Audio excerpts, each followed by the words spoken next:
I've always been fascinated by the story of the Polgar family. So Lazlo Polgar, he was a Hungarian educational psychologist. And he had this theory that geniuses are made, not born. And he wanted to test his theory out on his own children. So he asked his wife, would it be okay if we could try some of my techniques with our children? And she said, sure, let's give it a shot. So they have their first daughter, Susan, in 1969. And at 4 years old, she's rummaging through one of the old cabinets and she finds a chess set, one of Lazlo's old chess sets. And she takes it out and starts playing with the pieces. And Clara, she didn't know how to play chess, but she told Susan, when your father gets home, I'll have him teach you. So he walks to the door, she tells Lazlo the story, and he thinks, oh my gosh, this is the perfect activity for our proto-genius. Chess, it's an art, it's a science, and very much like competitive athletics, it yields measurable results over time. He sits down and he teaches her the game and he decides, you know what, I want to test Susan's mettle. I want to see how good she is at this game. So they travel down to this smoke-filled chess club in the heart of Budapest. Walks in and announces to everyone that he would like someone to take on his daughter in a game of chess. And they thought this was hilarious.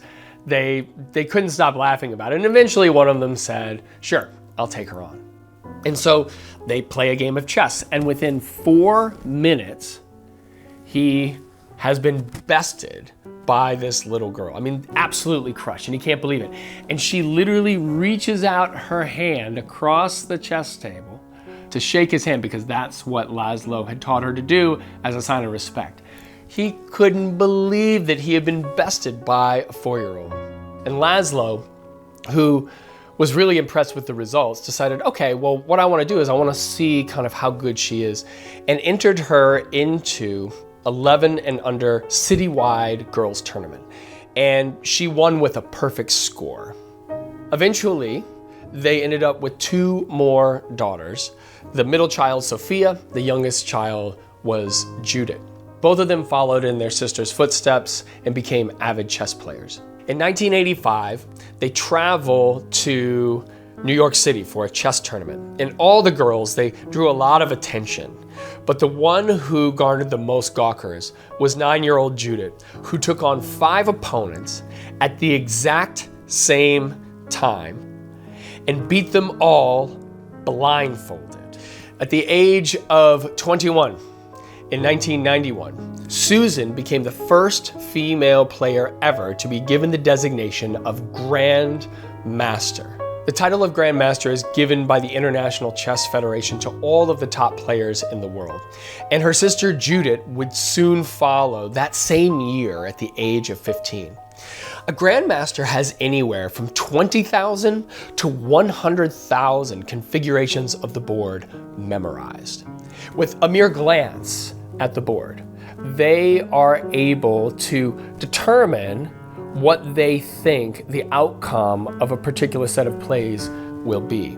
Now, Judit, who is considered to be the greatest female chess player of all time, she has said that the more permutations of the board you have memorized, the more you can anticipate your opponent's moves, the more control you have over the board, the more likely you are to win, which is, of course, how she was able to win at 9 years old when she was blindfolded. But she also talked about how when she was playing in these really difficult tournaments against high-ranked players, very often she would say that anxiety could creep into your mind at these tense moments. And when anxiety creeps in, that's when you start to lose control. And you forget your moves, and very quickly, you've lost. So control and anxiety are really 2 opposing forces in our lives. When we feel in control, what that means is we can anticipate what's going to happen, and so our anxiety tends to be quite low. But the less control you have, the more you're going to worry. Wouldn't it be nice if we could all just be grandmasters of life? If life was like a chessboard where we could just memorize and anticipate all the moves. Unfortunately, life doesn't work that way. Life doesn't give us that level of control. And so that's what we're going to be talking about today. We're going to talk about anxiety. Where does it come from? How does it manifest in our lives? And how can we gain a level of control that allows us to manage our anxiety? That's dessert. Will you join me in the kitchen?